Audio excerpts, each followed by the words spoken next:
have I learned? I've learned don't try and go backwards.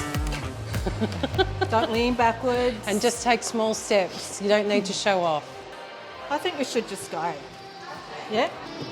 Oh, look. All right. Look at the confidence already. Oh. I'm remembering what you said about overconfidence. Yes. Yes. You're doing it. All right, I could have a question. All right. So, Cora, I've got so many questions I would love to ask you. So, first of all, easy question, but a lot of people get confused. What's the difference between publicity and marketing? What are the differences? That's a good question. So the places that I've worked and the difference that I understand it is publicity is media coverage that you don't pay for. Right. So it's whether or not other people want to cover your book in their places. So book reviews, obviously you don't pay for. Interviews on radio shows or TV, whereas marketing is paid advertising essentially, or advertorials. And in your role as publicist, give me like I know it varies, but kind of a rundown. Like, what do you do on a daily kind of basis, or what could you do? So I'm probably working on 1 or 2 books a month, and I'm trying to get the word out about those books to as many places as possible. So I pitch for radio interview, review, events for all the books I'm working on. And then as it becomes closer to the time, then I'm with the authors as they do the things I've arranged. So I might go on a tour with an author if they're doing events somewhere, or I might be with an author at a writers' festival if they're doing a festival. Oh, and you have to read the books. Oh, you have to read the books, yes. Which is a very good bit. Yes, it will be. More publicity doesn't always result in more sales. So there are things that obviously can get an attention for a book, but it doesn't necessarily mean that people are going to buy the book just because the author's been on TV. You kind of need a combination of a book that people are interested in and then the TV interview or something like that. So there are books that don't get publicity and can sell heaps of copies. There's some books that publicity will increase sales, and there's others that can have lots of publicity and still not find their market, sadly. It's sort of, it's tough. It's no magic formula, is there? So where I'm at Text, I sit next to our marketing manager, and we will share, and our sales department as well, so we share all the different parts of kind of bringing the book to market. What's the biggest book you've worked on? In recent times, the biggest, like the one that was kind of did sell heaps and heaps of copies, but also was like a sort of phenomenon when it happened, was Nikki Savva's books. The Road to Ruin, which was about Tony Abbott. Yeah, that's right. And then Plots and Prayers was the more recent one. And that was exhilarating because it was a news story. So she had things in that book that politicians had said on the record to her that hadn't been reported anywhere else. And it was really fun. I remember driving to work on the day of publication and just turning on a random radio station, and the news story was stuff that had come out of her book, and on the TV it was revelation in this book. And that was really fun. Yeah. And something I didn't realise when I started out as an author, and I see kind of a trend of like self-funded publicity and book tours and things. How much is an author expected to do of their own publicity? Yeah, so I would say an author's not expected to do anything. Oh, good. So it's the responsibility of the publishing house to organise all those things I said. Yeah. But I think the way things have been going, in some instances, authors feel that it's better to have more publicity, and I've known people to pay for, not anywhere I've worked actually, but I know at some of the bigger houses, authors will pay for an ongoing publicist that might be able to pitch the book for longer than the publisher has kind of allocated for. They might have someone to sort of keep following up longer than the cycle that an in-house publicist usually would. So that's usually about 6 weeks, isn't it? Is it 6 weeks? 3 months. 3 months. Yeah. Okay. So, and then they would pay for someone separately. If they want to. I don't know anyone personally who has, but I've heard people are. Have you heard people are doing that now? Look, it wouldn't surprise me. Yeah. I couldn't afford to do that, but... Yeah, no. But and it shouldn't be the author's I responsibility. know, That's part of the publishing process, I- is to get the word out. Yeah, and as an author, like, you know, really naive at the start, seeing these people that were going on these amazing book tours and things like that, and you know, here I am with my glass of champagne and blah blah blah. Yeah. And then I learned, that's self-funded. Thinking, why aren't they doing that for me? Yeah, well, it's a cost. Yeah. Who can afford to then spend an extra, I don't know, $5,000 on something like that? Crazy. I certainly couldn't if I was an author. So Text has recently been bought out, acquired, whatever, by Penguin Random House, and I guess a lot of people have different ideas about that. Is it a good or a bad thing, do you think? So all the staff at Text felt really excited when we heard that we'd been acquired by Penguin Random. The first thing we thought is, oh no, are there job losses? Does that mean everyone just moves there and they get rid of some of us? They've said that's not the model that they're doing. Yeah. We'll stay where we are with no redundancies, doing what we've been doing. That's good. And yeah, no, it's exciting. Yeah. Good. I've worked at Penguin many years ago, and they're a great company, and it feels good. So will that mean that your role will change? Will you have more authors to work with, or will you get some of the Penguin authors, or just... No. So the acquiring stays exactly the same. Okay. So agents or authors submit to Text. Text decides, yes, we want to publish or offer for a book. So the benefits is that the things that will come with it is kind of scale of economy things. So where you might not get as good a deal on some things because you're a small publisher.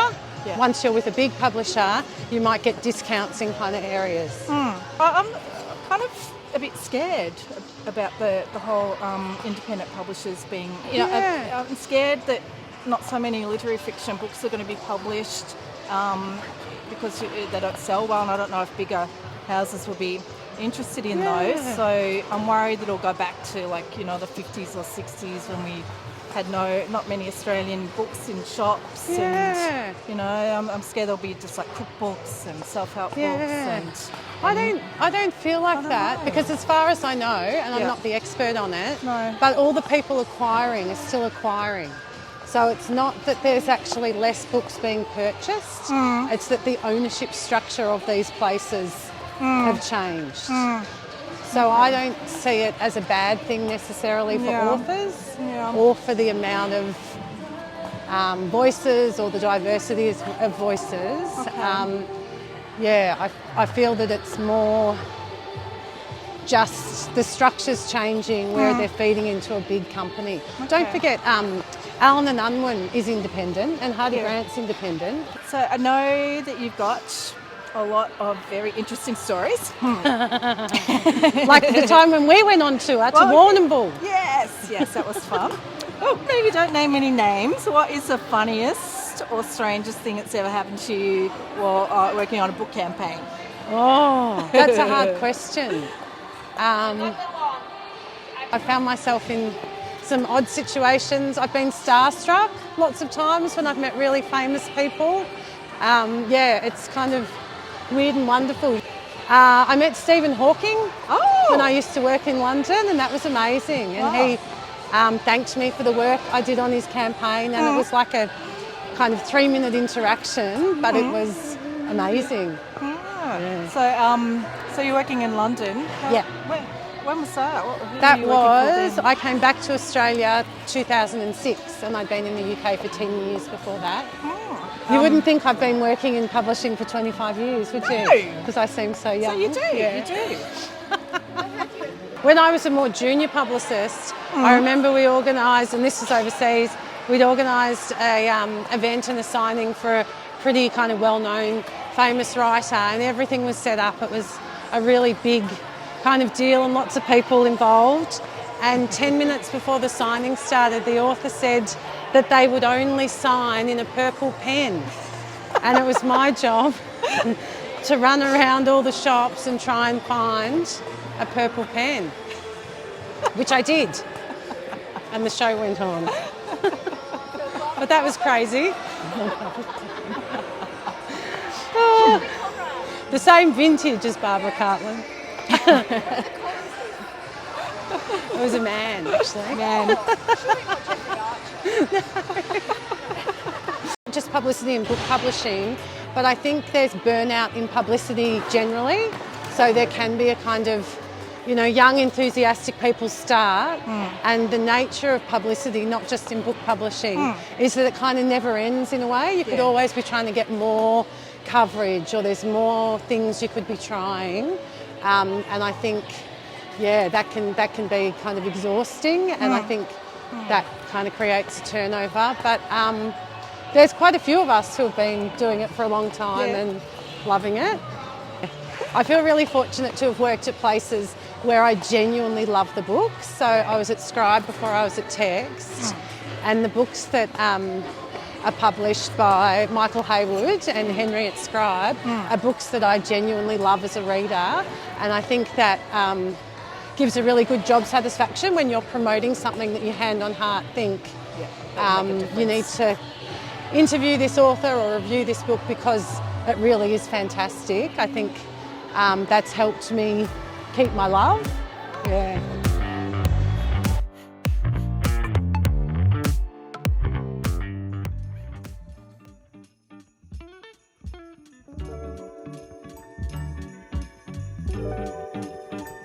Cora, can you tell us about a couple of books that you've worked on recently?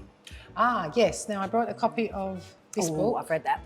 Did you like it? Yes. Yes. Yep, good. Yeah. Well done. I loved working on this. We published it in November of last year, and I don't know if you'd agree, but it's an amazing kind of achievement for a writer, because when you read the book, it's a story about a kind of twisted relationship between two university students, and then there's about 5 different levels that you can go on that you know, that Michelle has put in, but it just really, I felt like when I finished it, I just kept thinking about it for days and days and days. So it's like a kind of less than 200-page book, but it feels like, because you keep thinking about it as a reader, it felt like a book that thick. Yeah. It was a page turner. Yeah. I couldn't put it down. Yeah, I really enjoyed it. So Michelle de Kretzer, Theory and Practice. And what's the other one? Another book is an old book now. I don't know, does anyone remember when Tony Abbott was our Prime Minister? Yeah, kind of. This book, Road to Ruin, is by Nikki Sava, and it contained heaps of stuff that politicians were on the record saying that wasn't very nice about Tony Abbott. And when we published it, it was kind of under lock and key. So not many people had read it. It wasn't allowed to be released until the bookshops, until after the extract had run. And there were people ringing the office, I need to get a copy, I need to get a copy. And we wouldn't send it out. And then the day it was released, Tony Abbott put out a statement saying that this book is scurrilous rumours. He hadn't read the book, and it was just kind of a frenzy. Everyone who was quoted in the book was being interviewed and door-stopped wherever they were, because it was just so juicy, and it was really exciting to be working on a book that made news. Best publicity. Yeah. And Cora, I can't believe you brought this book along, because I was going to ask you about your take on Icebreaker. I was thinking of ways to tie ice skating in with books and publicity, so tell us. Well, you need to read this and interview each other about it, because the content is ice skating, very sexy ice skating. You need to read this and do a full kind of conversation about it. I was amazed to hear that it's really, really explicit. So it's really kind of hardcore erotica. I didn't but believe you that wouldn't when I think. saw it from the yeah, cover. and there is a tiny, tiny warning here on the back, not suitable for under 18. But look at the cover. But look at the cover. So my daughter, who's 8, and her friends have been saying they want to read this book. It's lucky that I knew that it's not appropriate, because if it was left to me, 45-year-old mother of a 10-year-old, I would have just missed that altogether, and I would have thought, oh, she's reading. That's great, but it's pretty hardcore porn basically, but well enough written, and I've been enjoying it, and I've been turning the pages, and it's sort of just a relaxing read, the way I might kind of binge reality TV or something like that. I have been enjoying it. So just for more sales, that you think they've marketed it that way? I have no idea. I mean, it's the sales figures. That's why I started reading it, because so many people had read it and the sales were so intense. She's fast asleep, snoring loudly, and her hand wrapped around my waist and tucked into the hand of my boxers. I gently untuck and... Cora! Predictions for, what we're going to be reading, what we'll see in bookshops for the next, say, year or two. I don't know, that dragon book seems to be big, doesn't book. it? Is it the Sarah J. Maas? I don't know. Is this the sexy dragon? The sexy dragons, yeah. More sexy dragons. I was talking about that, so sexy ice skating. Yeah, I'm the wrong person to ask. I've never read a book where someone has a romance with a non-human, and it's not something that I'd be personally interested in, but each to their own. Dragons. Yeah, I would say Text is publishing a crime novel by Zane Lovett, and it's more in the cosy crime vein than his previous ones were kind of hard-boiled, and it's funny, and there's a mystery to it, and the writing is amazing, but it's less kind of hard subject matter and hard-boiled than the previous ones. I think there's a natural tendencies for readers at the moment to want something a little bit more, relaxing and less painful. Uplit. Uplifting literature. And because we like to ask the big questions here, why aren't they serving wine at book events anymore? I know. Well, What's going on? I think a book launch is not a book launch without a mid-priced, semi-warm glass of wine. Not anymore. I think that it's a space issue for bookshops, and maybe a licensing. Maybe we were doing it illegally and we never should, because they don't have a license to be opening and drinking wine. Maybe. Although I don't think a book launch is a book launch without a wine, and I will bring a case of mid-priced Prosecco under my arm if I have to. Yeah, don't know. Terrible, terrible times. All right, thank you so much, Cora. It's been Thank you. very insightful. Thank you. Yeah, and fun. Thanks.